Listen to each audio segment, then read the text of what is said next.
This video is brought to you by Sporlan, American made, American strong. What's going on, guys? Today I want to talk a little bit about vehicle organization and service vehicles. Many of you may know I take a lot of pride in trying to keep my vehicle as organized as possible. I roll with a Chevy Express van 2013. Nothing special, but it's reliable, and I have tweaked it over the years to make it work for me. It is maximized for efficiency and getting the types of jobs that I do done. I created a group on Facebook over a year ago now called HVAC Vehicle Layouts, and it is solely dedicated to organizational layouts and storage solutions for all types of vehicles in the service and installation sectors of the HVAC trade, whether that's a service van, a service truck, utility body, KUV style, cars, minivans. I've seen it all in the group. Some of the most frequent questions I see in the group are referring to these new smaller service vans, you know, your Transits, Promaster Cities. And personally, I've always been a little leery of a vehicle that size for a service application. But then again, there's a lot of guys that are doing great things with them. I thought I'd share a few of those ideas. So my brother-in-law, as some of you know from the ice machine ride-along video I made a few months back, my brother-in-law, Brian, he owns a refrigeration and restaurant equipment service company. And he's had most styles of vans in his fleet throughout his time owning the business. He's had the KUV style, he's had the typical express vans. In the recent year or two, he's acquired 2 of the Dodge Promaster Cities. He gave me a call the other day. He just got one from the upfitter,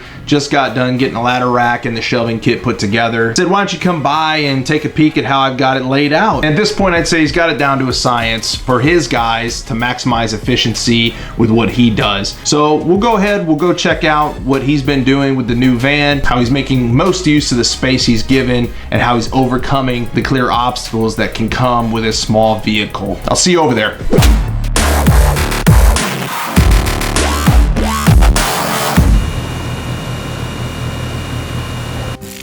All right, so we've got the 2018 Dodge Promaster City. Do a quick little 360 here around it. Clearly has enough room for full-size ladders, sliding door on the side, and there's your inside. Got a rope extension cord, pump sprayer, and a bucket right on the outside.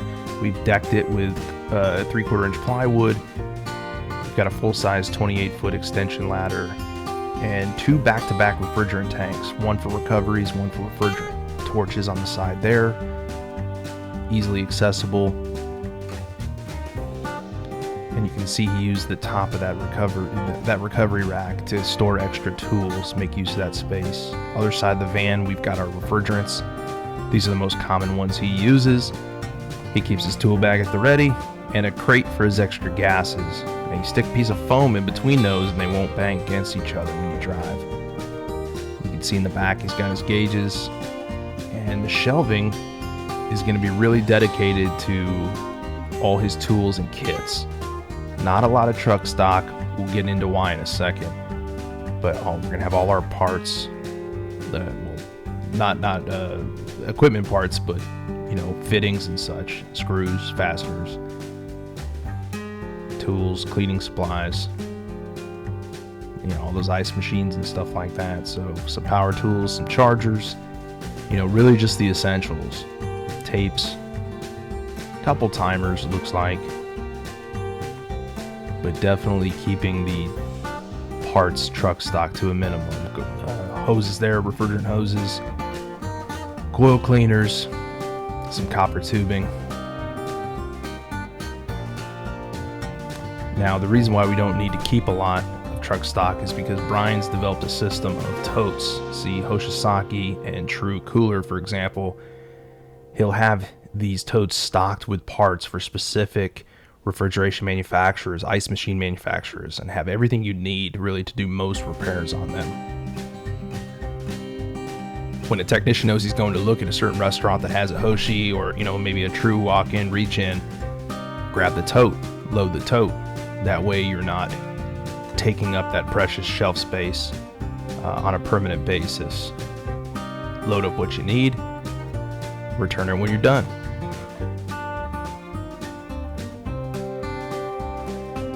You you can see in his full-size express van here, he has the rigid pack-out system.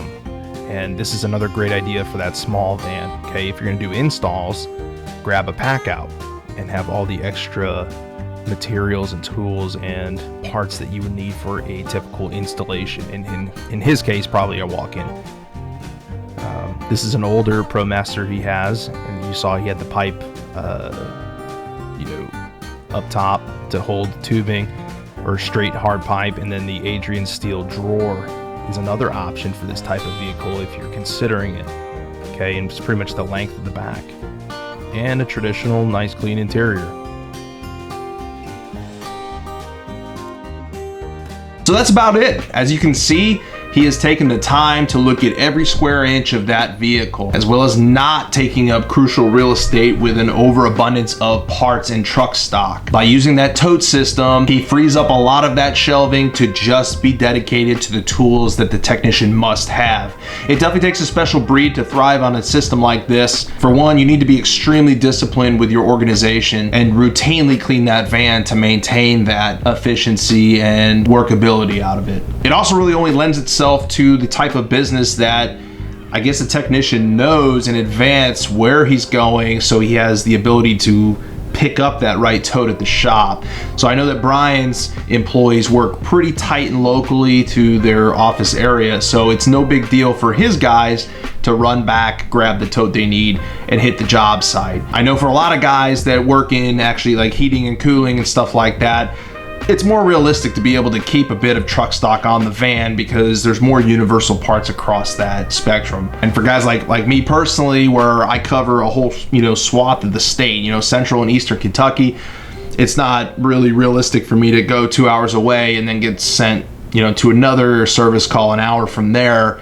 There's no way I'd ever come back to town to pick up a tote or something like that. But for the right business, with the right dispatch strategy and the right area of operations, these vans can be a very economical, legitimate, and extremely workable solution. Again, I'll be honest, I personally would have a hard time getting into that thing and working out of it. I'm just used to the space that I'm used to. I don't think I'd be willing to give up some of the tools and parts that you would be pretty much required to give up in order to run out of that vehicle. But I can definitely respect it more now as a truly legitimate option for guys that are able to do that. Let me know down in the comments, guys, what do you guys think about his setup, the organization, any tips or additional tricks that he could do to maximize even more space? Or if you already run one of these vehicles yourself, what have you done to make it work for you? That's it for me for now, guys. Appreciate you watching. Stay safe, and we'll see you on the next one.